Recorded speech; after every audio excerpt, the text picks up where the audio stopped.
وہ تمام دنیا کی وہ صحافت کر لیں, کچھ کر لیں, وہ گھوم پھر کے انہوں نے پی سی بی, یہ شاید تیسرا یا چوتھا ان کا ٹینیور ہے, ان کا بہت انٹرسٹ رہتا ہے. اور رمیز راجہ کو شکایت رہتی ہے ان سے کہ انہوں نے زندگی میں کبھی بلا نہیں اٹھایا, تو یہ کیسے اس کے وہ بن جاتے ہیں. تو رمیز راجہ صاحب جو تھے وہ 3 سال کے لیے غالباً لائے گئے تھے, ابھی 1-2 سال شاید ہوئے تھے, تو ان کو بڑا سیریمونیسلی نکالا گیا. ان کا کہنا ہے کہ جی مجھے سامان تک نہیں اٹھانے دیا گیا. دونوں نے ایک دوسرے کے متعلق بڑے سخت الفاظ کا استعمال کیا ہے کہ رمیز نے کہا کہ جی نجم سیٹھی نے یہ الزامات ویسے ان پہ ہیں, اس کے اوپر علیحدہ ہم پروگرام کریں گے کہ 1 سال میں 4 کروڑ میں نے صرف 56 لاکھ خرچ کیے. تو یہ بھی ہے کہ جی یہ اور بھی ایسے الفاظ ہیں جو کہ میں دہرانا نہیں چاہتا. نجم سیٹھی صاحب نے کہا ہے کہ جی میں ان کے اوپر سو کروں گا, ان کو عدالت میں لے کے جاؤں گا. 1-2 ایشوز جو ان سے نیچے ہیں اس پرسنالٹیز کی لڑائی کے علاوہ وہ ہیں. ایک بہت بڑا ایشو یہ ہے کہ 2014 کے اندر جب نجم سیٹھی صاحب پہلے تھے, نواز شریف صاحب کی حکومت تھی, تو اس وقت ایک قانون بنایا گیا تھا کہ آئین بنایا گیا تھا پاکستان کرکٹ بورڈ کا کہ یہ ہم ڈپارٹمنٹل کرکٹ ہوگی. اور وہ ڈپارٹمنٹل کرکٹ یہ ہے کہ ریلوے کی, کسٹم کی, اور یہ ڈپارٹمنٹس اور بینکس یہ پروموٹ کرتے تھے کرکٹ کو, لوگوں کو, کرکٹرز کو نوکریاں ملتی تھیں, نیا ٹیلنٹ آتا تھا. اس کے بعد عمران خان صاحب آئے تو ان کا جو تھا, میں کوئکلی کہہ دیتا ہوں کہ ان کا ایک اپنا نظریہ تھا کہ انہوں نے جو ہے علاقائی شہروں تک لے آئے وہ کرکٹ. اب جو دوبارہ جو ہے یہ کہا جا رہا ہے کہ یہ اس وقت جو ہے ایک مینیجنگ کمیٹی, یہ ٹرانزیشن کمیٹی ہے, یہ پرماننٹلی ابھی نہیں لگایا گیا, نجم سیٹھی صاحب کو 4 مہینے کے لیے لگایا گیا ہے کہ انہوں نے اس آئین کو 2014 کے بحال کرنا ہے اور پرانے طریقے کی کرکٹ بحال کرنی ہے, اور ویسے بھی کرکٹ کو کھڑا کرنا ہے ایز اف کہ یہ پہلے بیٹھی بھی تھی. تو مجھے آپ ذرا گائیڈ کریں, آپ کا مجھ سے کرکٹ میں بہت زیادہ انٹرسٹ رہتا ہے ویس, کہ یہ کیا یہ گند پڑا ہوا ہے, کیا کیا جائے؟ شکریہ عامر. ایک تو ابھی میں فیئرویل ڈنرز ہی لے رہا ہوں اور واشنگٹن نہیں گیا ہوں, تو ابھی میں پاکستان میں موجود ہوں. عامر دیکھیے, یہ تو ہم نے دیکھا اتنی یہ ہیوملیٹنگ طریقے سے جو رخصت کیا گیا رمیز راجہ صاحب کو. مجھے اختلاف ہو سکتا ہے, آپ کو اختلاف ہو سکتا ہے ان کے انتظامی امور سنبھالنے سے یا کرکٹ کے پہ ان کے کوئی ڈیسیشنز اگر پسند نہ ہو, لیکن یہ اس طرح جیسے کو ہو گیا اور ٹیک اوور ہو گیا, یہ انتہائی ان کو بڑے طریقے سے سلیقے سے بلایا جا سکتا تھا. سابق کپتان ہیں ٹیم کے, بڑے پوری دنیا میں کے معروف ایکسپرٹ کامنٹیٹر رہے ہیں, تو شہباز شریف صاحب بلا لیتے پی ایم ہاؤس کے اندر, ان کو کہہ دیتے کہ یہ ہوم ٹیسٹ سیریز وغیرہ ختم ہو جائیں, اس کے بعد ہم چاہ رہے ہیں کہ جی ہم اپنے مرضی کا کوئی لے کر آنا چاہ رہے ہیں. طریقہ ہوتا ہے, تو وہ ایک بالکل غلط ہے. دوسری طرف یہ آپ دیکھیے عامر کے 70 کی دہائی میں عبدالحفیظ کاردار وغیرہ جب ہوتے تھے, انہوں نے ڈپارٹمنٹ کرکٹ انٹروڈیوس کی تھی, جب ایک طریقہ کار ہوتا تھا کہ 16-14 ریجنز ہیں, کراچی کا ہے, لاہور کا ہے, کوئٹہ کا ہے, پشاور کا ہے, سو آن, اور وہ لوگ الیکٹ ہو کے پھر وہ الیکٹ کرتے تھے چیئرمین. اب یہ تو ایک عجیب طریقہ نکالا ہے کہ جو نواز شریف صاحب کے دور میں کہ جی وزیر اعظم جو ہے وہ پیٹرن ان چیف ہوگا. کیوں پیٹرن ان چیف ہوگا؟ کیونکہ نواز شریف صاحب کو کرکٹ میں دلچسپی ہے, عمران خان صاحب کو تو چلے سمجھ میں آتا ہے. تو مجھے لگتا ہے کہ طریقہ کار غلط ہے, اور یہ جس طریقے سے ٹیک اوور کیا ہے وہ بالکل بد تہذیبی والا ہے, یہ نہیں ہونا چاہیے تھا. اب بات یہ کہ رمیز راجہ صاحب کی جو زبان ہے وہ ان کو سمجھنا چاہیے کہ وہ تہذیب کے دائرے میں رہے ہیں. رمیز راجہ صاحب نے, آپ نے سیاست سے بات شروع کی تھی اپنے ابتدائیہ میں عامر, کتنی بدقسمتی ہے کہ رمیز راجہ صاحب کے اتنے کریڈینشلز ہیں کرکٹ کے, اس کے باوجود وہ عمران خان صاحب کی سیاست سے نتھی ہوئے اور چیئرمین بنے.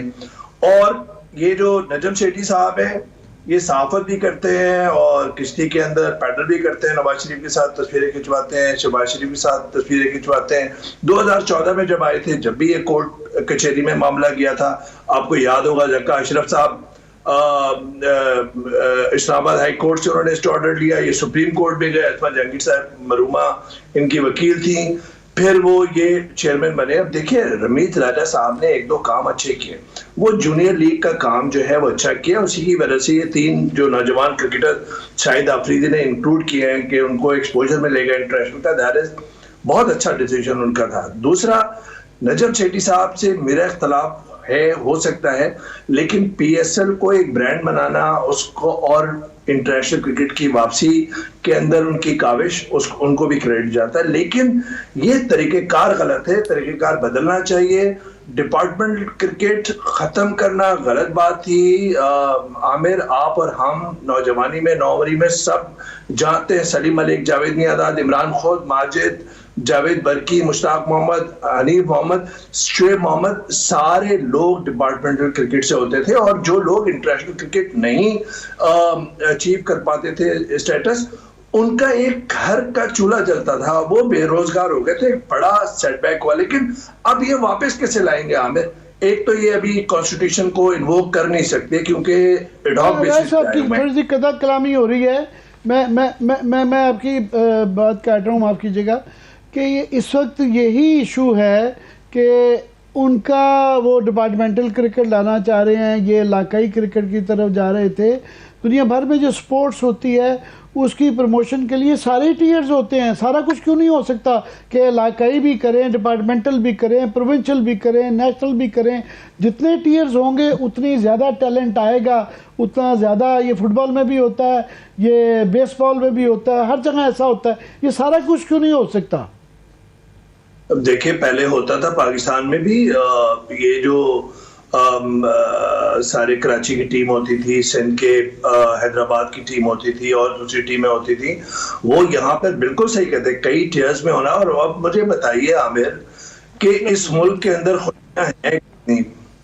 ہاکی, اس کی تنزلی ہو گئی, اسکواش کے اندر چیمپئن ہم نے کھو دیے. تو اب کرکٹ ہے نا, کرکٹ کے ساتھ کروڑوں لوگوں کے دل جڑے ہوئے ہیں. تو یہ پبلک آفس کی سیکٹر جو ہے نا, یہ مجھے اشارہ کر رہے ہیں کہ پروگرام کا ٹائم ختم ہو گیا. وہ اگلی دفعہ آپ کو تنگ کرتے رہیں گے اس کے اوپر. آپ نے بڑی بیلنسڈ بات کی ہے. تو میری صرف درخواست نجم سیٹھی صاحب سے ہوگی, خدا کے لیے فیصلہ کر لیں کہ آپ نے کرکٹ کرنی ہے کہ یا صحافت. واپس نہ آئیے گا. تھینک یو سو مچ عامر صاحب. دیکھنے والوں کو شکریہ. خدا حافظ.